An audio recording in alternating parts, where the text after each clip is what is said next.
This is Curtis coming at you from AcePerHead Studios, once again covering the 2021 NFL season.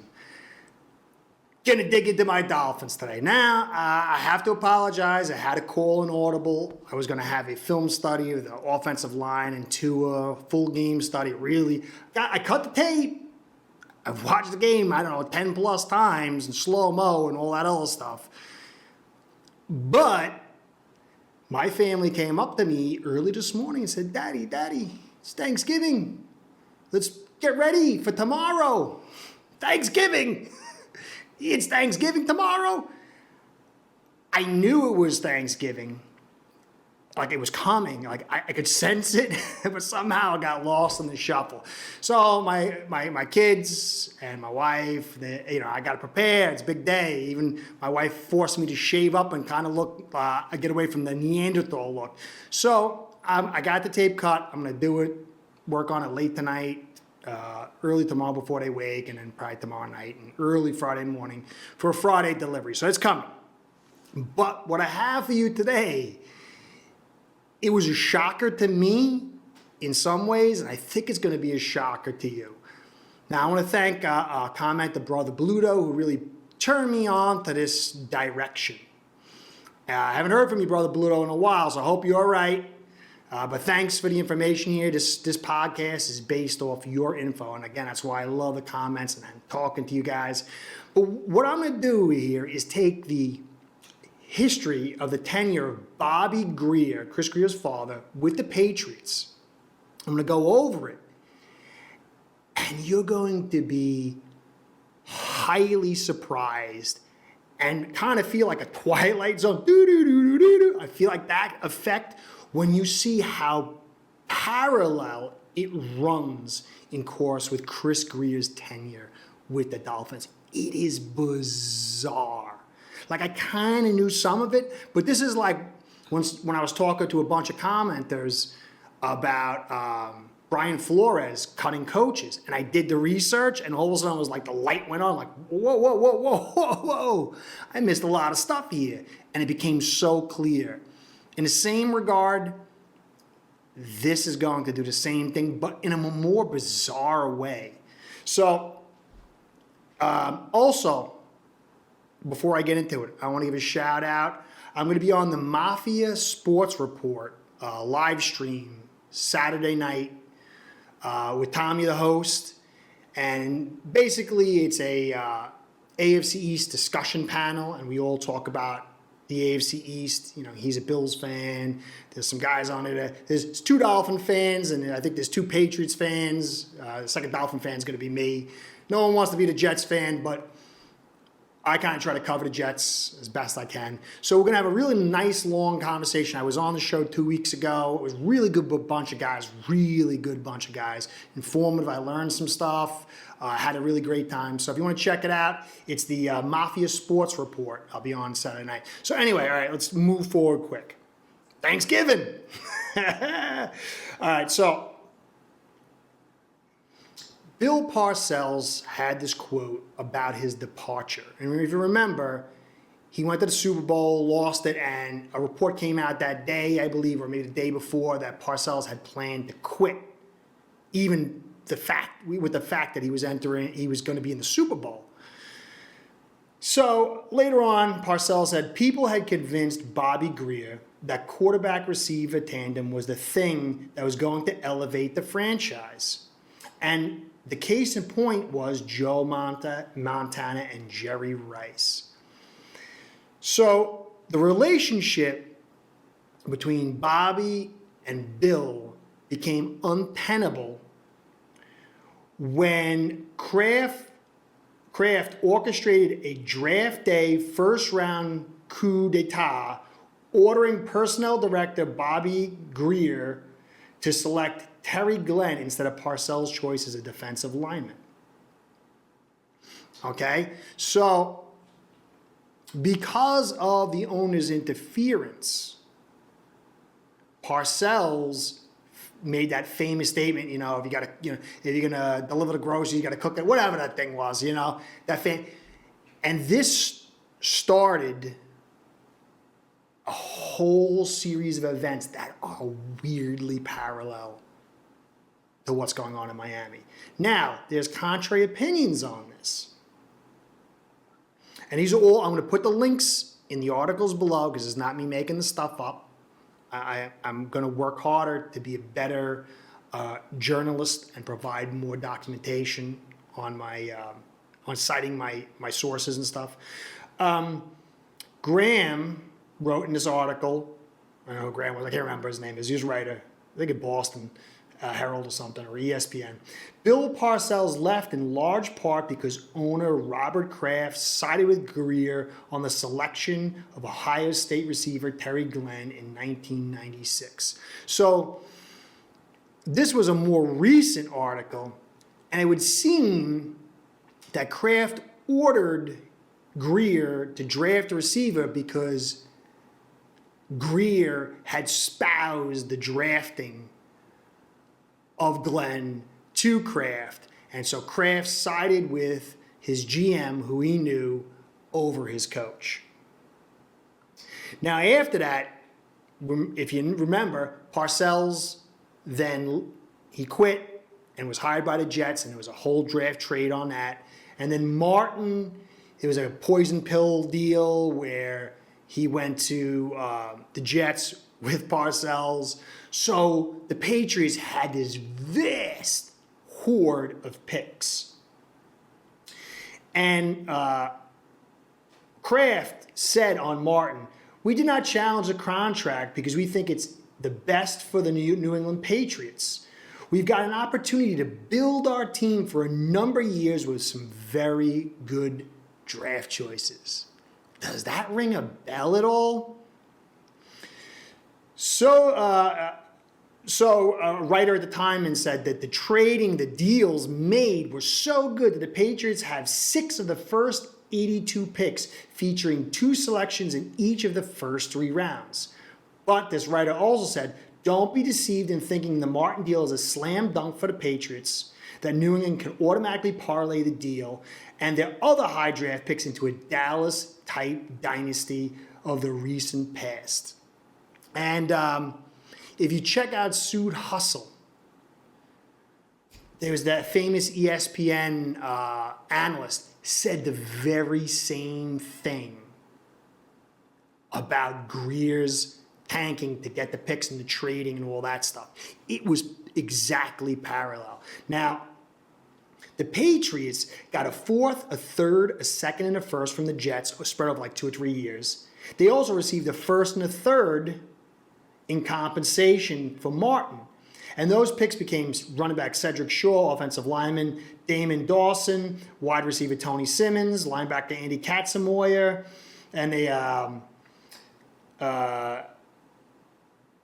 they picked Robert Sean and Denson, a bunch of other guys. But essentially, 21 players chosen from this draft haul of 97 and 98 drafts. Only 9 were still on the team a few years later, and none were regarded as impact players. And in one of the picks, to Bucky Jones, was a safety out of Syracuse.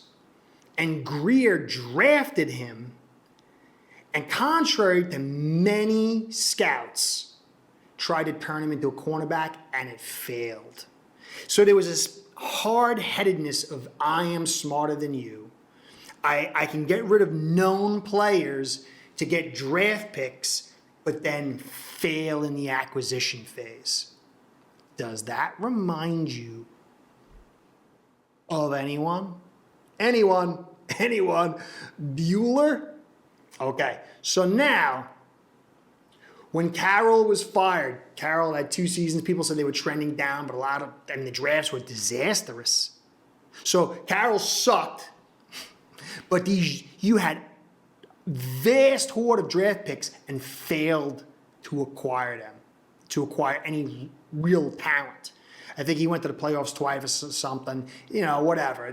All kind of media came out that Carroll was afraid to go for it, and the team went without him. None of that stuff was really verified. Some of it was, some of it wasn't. But it was a whole media storm around the coach that eventually drove him to getting fired.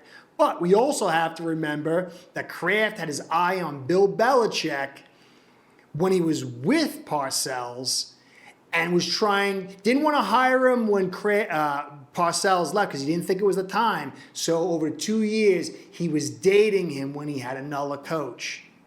Does that sound like anything you know? Quarterback? Anyone? Okay, so when Grier was fired, there's some quotes that came out. Grier also came under fire for becoming a private sounding board for the troubled wide receiver Terry Glenn. It became widely known that Glenn was taking his complaints about Carroll privately to Grier, which undermined Carroll's authority as a head coach. And there were other plays that came out. Couldn't find the quotes, but I remember all the players came out saying there was a divide in the locker room. There was Grier's players, and there was Carroll's players. And in Suit Hustle, my PC, the podcast, I did the documentary, you'll see Minkah sitting there saying that it was about the way it was done. Grier knew how to do it the right way, meaning Flores didn't. And Grier said to him, I'm not going to send you someplace bad. I wouldn't do that to you, and sent him to the Steelers. His guy. And I believe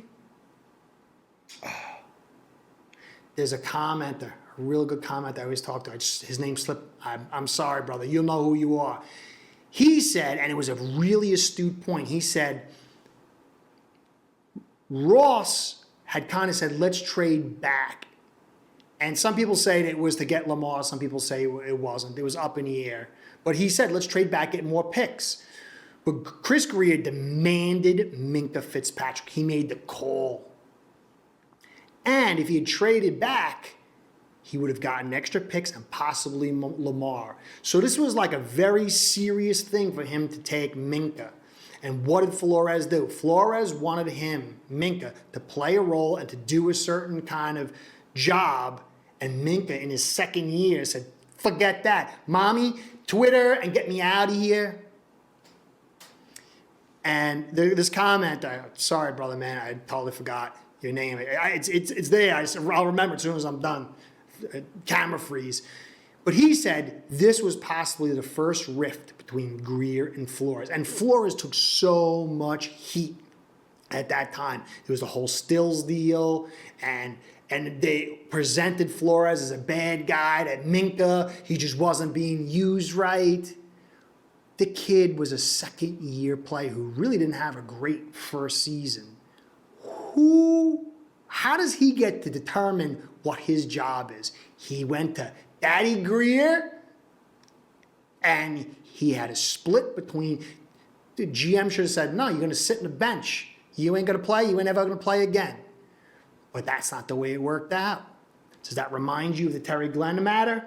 So Carroll last week, there's another comment, was marked by controversy as he suspended his top wide receiver, Terry Glenn, for failing to report for medical checkups on 3 of the previous 4 days.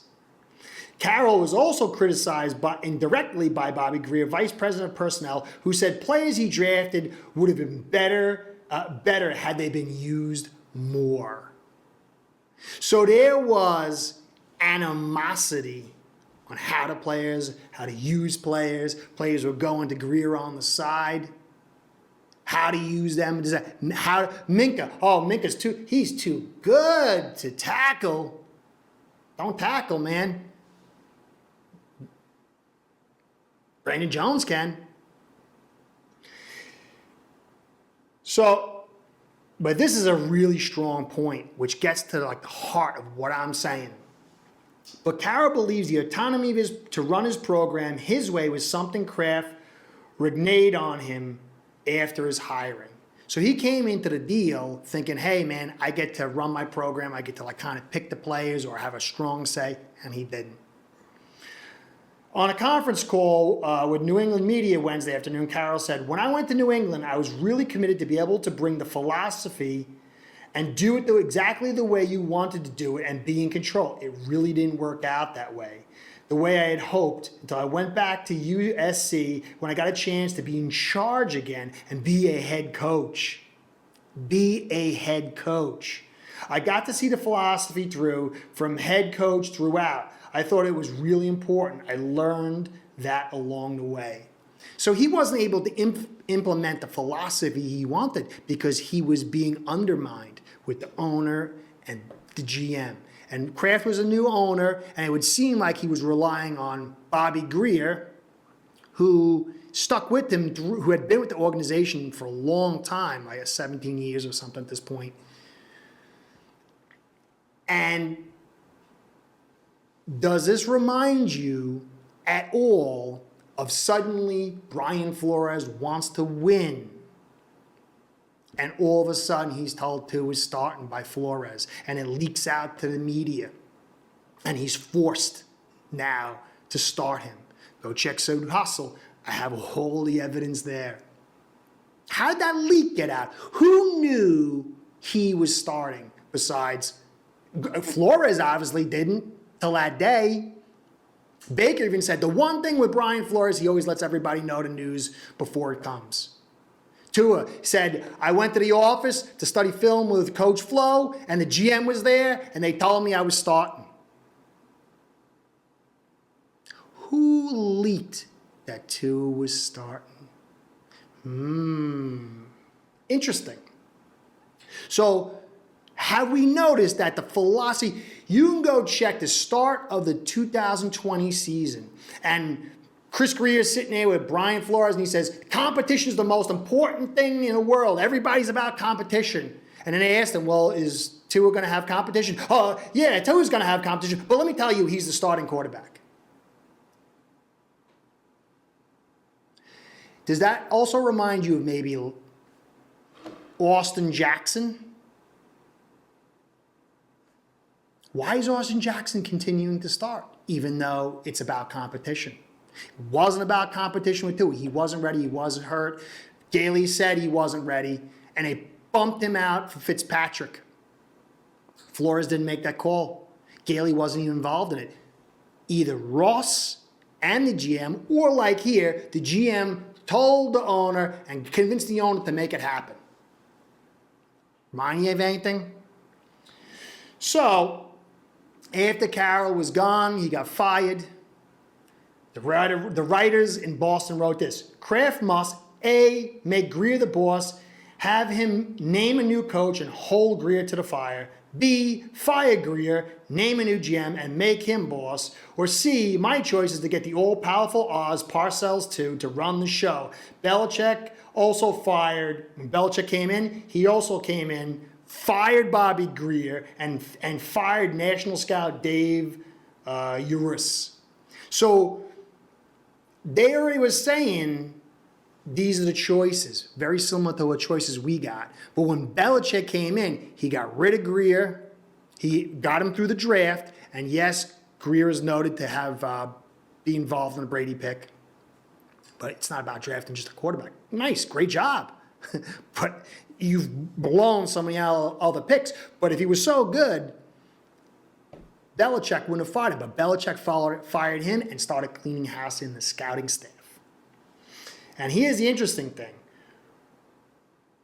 When Grier was later, Bobby Grier was later hired with the Texans, in an article it said, his oldest son, Chris 30, recently left the Patriots scouting staff to accept a similar position with the Miami Dolphins. So he was working with the Patriots, with his father, in this kind of environment, being tutored. Then he came to Miami and started seeing Ross stab Soprano on the back, had all this backstabbing going on, like I cover in with Flores. You have to keep the Ross infect the mind. That's a history from Ross with Grier being a scout, involved in the scouting, head of scouting in 2007 till now.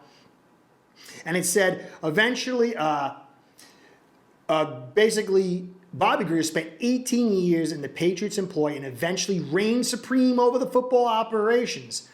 But after his firing, he will accept a subordinate role with the Texans. I think 2007, we're at like 14 years now with Grier. who was the scout, head of national scout, all the college scouts in 2007, and then eventually became like co-GM in 2015, and then finally assumed full control in 2019. His father last 3 years in total control. We're in the third year of Chris Grier's reign. Is that odd? Doesn't that feel very strange? Well, take it for what you want. This is Curtis saying, thank you for staying to the end. Happy Thanksgiving. There's a lot for us to be thankful for. I hope you enjoyed this podcast. I found it very weird, enlightening and weird. Truth is sometimes stranger than fiction, huh? Anyway, this is Curtis saying, please like, comment, subscribe. Comments mean the most. This podcast, my enlightenment, my understanding of the situation came from a fan who's not even a Dolphins fan. He was a Patriots fan. He's a fan of football, but he's also a Patriots fan. And this is the beauty of communication. Mass knowledge. You can sort through all that information and find so many things you wouldn't find otherwise. So please comment. Subscribes and likes help us with the Google overlords. Keeps us in business. I'm really enjoying this. Going to give a shout out to our sponsors, AcePerHead, best online sportsbook out there. They want to let you know with their world-class software, you can get on the action with friends, family, and coworkers. As a local bookie, they're the best. This wouldn't happen without them. I'm grateful for them, and I'm grateful for you guys who are fantastic. And again, have a happy Thanksgiving. Go Fins.